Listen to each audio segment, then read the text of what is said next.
Hello boys and girls, Mr. Calder here, and we're going to do our second directed drawing, and this time it's all about spring.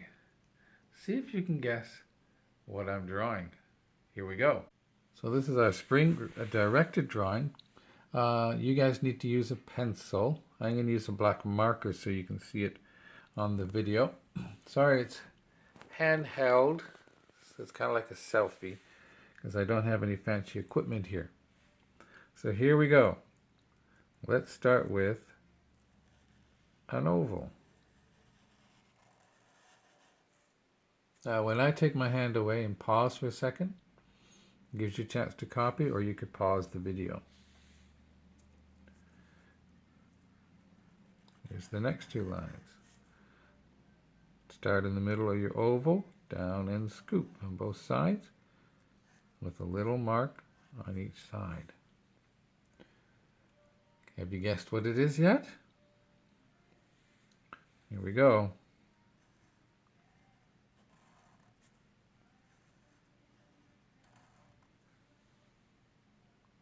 I heard somebody say a beaver. Not yet. It's not a beaver. Think springtime.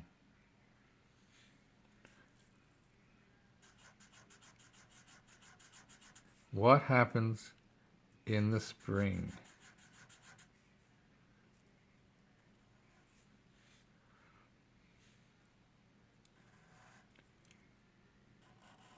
And you got two eyebrows there and two eyes. Any guesses yet? Now we're going to start up here just above the end of the eyebrow. Come down and around a big oval. Up around and stop at the other eyebrow.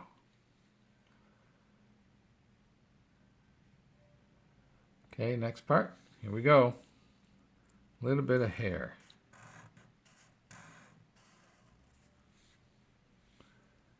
And that look funny? Yeah, let's give him some ears.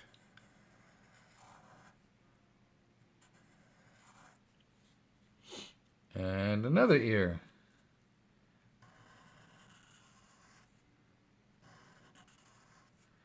So try and follow me. I'll pause a little bit each piece that I do. Now we're going to go down and draw his part of his body. Just two big brackets, curves like that. Then you stop. Now notice I've got a regular sized piece of paper, but I'm using a lot of it. I'm not just drawing a tiny little picture in the middle. You got to start in the middle of your paper and use as much of the paper as you can. You leave some spaces around because we're going to do something with that later. The next bit,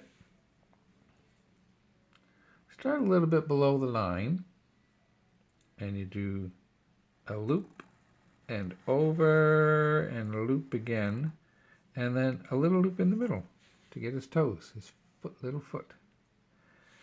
So once again over here, it kind of looks like the top of a mushroom, right? And then you do a little bump underneath, and now it's his foot. And then you put that line in the middle. Okay, here we go. Now for his tummy.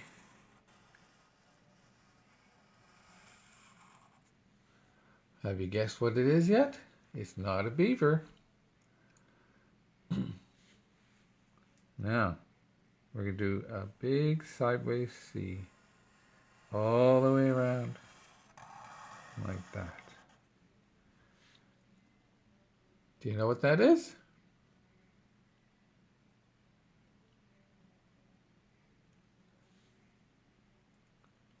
It's a groundhog. What happens in the spring? If the groundhog sees his shadow, then there's going to be more winter. If he doesn't, then spring has come. Now, Where are you going to put his shadow? We're going to add something here. Remember we did some shadow drawing? Where could we put his shadow?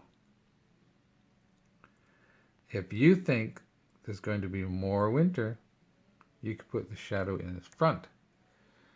If you think spring is here, you could put his shadow in the back. Now, what would his shadow look like? Well, I'm going to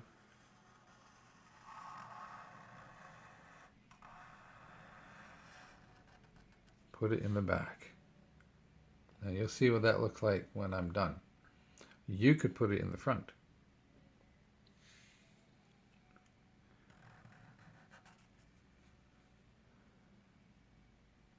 Okay, now let's color. So you pick your colors. I'm going to start coloring mine. I'm going to give you a little tip of what I'm going to do. I'm going to use some brown. Start going around the edge like this.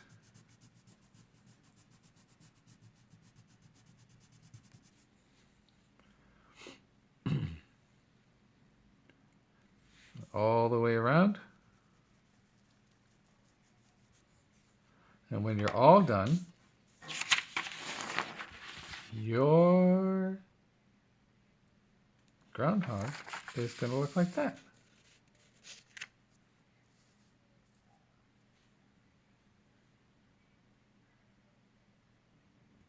So how did I get that groundhog to look like he's kind of got a round face and a round tummy? Well, I started over here. And I started with my brown around the edge. Kind of dark. Yeah.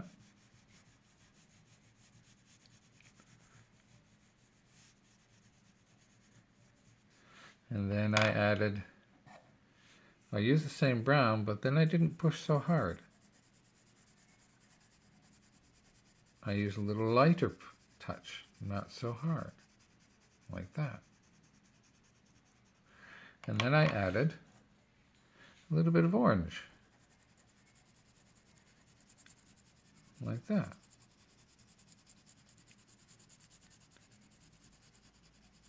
Remember we did a shadow drawing? Well, can you see the shadow around his face? There's a little bit of shadow right here. So I'm back to the brown, and I'm just kind of blending that in now around the edge, like that. See, already he's starting to look like he's got a round face. Now his nose is a really easy one to show you how that works. I'll zoom in a bit for you. You go around his nose on the inside, kind of dark, like that. And then don't push so hard. Go around again a little bit lighter, like that. And leave a little white spot in the middle. A little darker on the outside. I'm going to get rid of the white around the outside. And leave some white in the middle. And there you go. His nose looks like it's poking out of the paper. And when you're all done, he might look something like that. Now, what about the shadow? Where are you going to put his shadow? Remember, I put his shadow somewhere. Oops, my marker's not working on the crayon. Well, that's okay. Somewhere like this.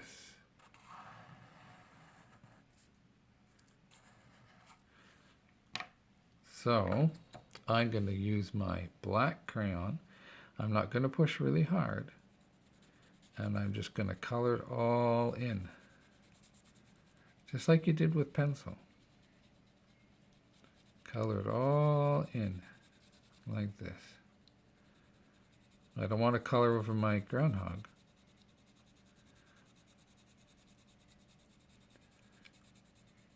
Like that. Now you could make it a darker shadow if you wanted to. Press a little bit harder, but the thing is it has to be all colored in. Can't leave any white because it's a shadow, right? Like that.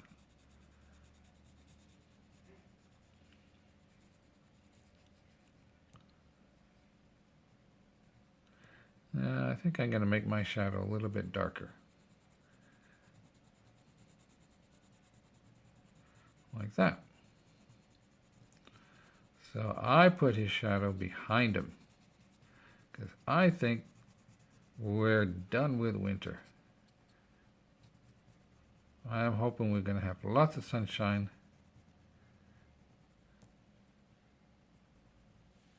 And there we go. His shadow's behind him. There's your groundhog. Have fun.